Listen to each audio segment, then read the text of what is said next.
sprinted to the spot she knew would bear the road. Surely Ma would wave from there. But she arrived only in time to glimpse the blue case, the color so wrong for the woods, as it disappeared. A heaviness, thick as black cotton mud, pushed her chest as she returned to the steps to wait. Kaya was the youngest of 5, the others much older, though later she couldn't recall their ages. They lived with Ma and Pa, squeezed together like penned rabbits in the rough-cut shack, its screened porch staring big-eyed from under the oaks. Jody, the brother closest to Kaya, but still 7 years older, stepped from the house and stood behind her. He had her same dark eyes and black hair, had taught her bird songs, star names, how to steer the boat through sawgrass. "Ma'll be back," he said. "I don't know. She's wearing her gator shoes." "Ma don't leave her kids. It ain't in 'em." "You told me that fox left her babies." "Yeah, but that vixen got her leg all tore up. She'd have starved to death if she'd have tried to feed herself and her kits.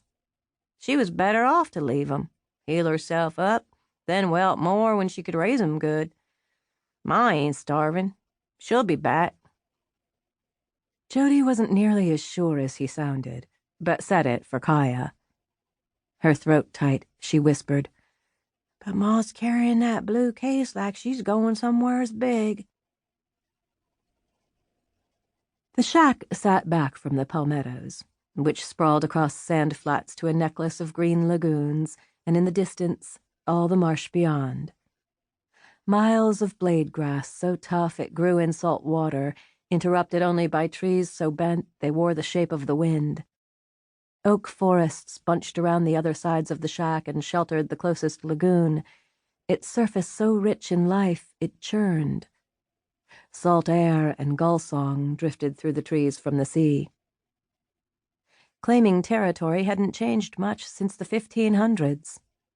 The scattered marsh holdings weren't legally described, just staked out natural. A creek boundary here, a dead oak there, by renegades. A man doesn't set up a palmetto lean-to in a bog unless he's on the run from somebody or at the end of his own road. The marsh was guarded by a torn shoreline, labeled by early explorers as the graveyard of the Atlantic, because riptides, furious winds, and shallow shoals wrecked ships like paper hats along what would become the North Carolina coast. One seaman's journal read, "Ranged along the shore, but could discern no entrance. A violent storm overtook us. We were forced to get off to sea, to secure ourselves and ship, and were driven by the rapidity of a strong current. The land being marshy and swamps, we returned towards our ship. Discouragement of all such as should hereafter come into those parts to settle." Those looking for serious land moved on, and this infamous marsh became a net, scooping up a mishmash of mutinous sailors, castaways, debtors, and fugitives, dodging wars, taxes, or laws that they didn't take to. The ones malaria didn't kill or the swamp didn't swallow bred into a woodsman tribe of several races and multiple cultures, each of whom could fell a small forest with a hatchet and pack a buck for miles.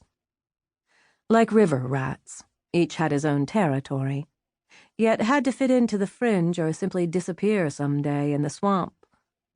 200 years later, they were joined by runaway slaves, who escaped into the marsh and were called maroons, and freed slaves, penniless and beleaguered, who dispersed into the waterland because of scant options. Maybe it was mean country, but not an inch was lean.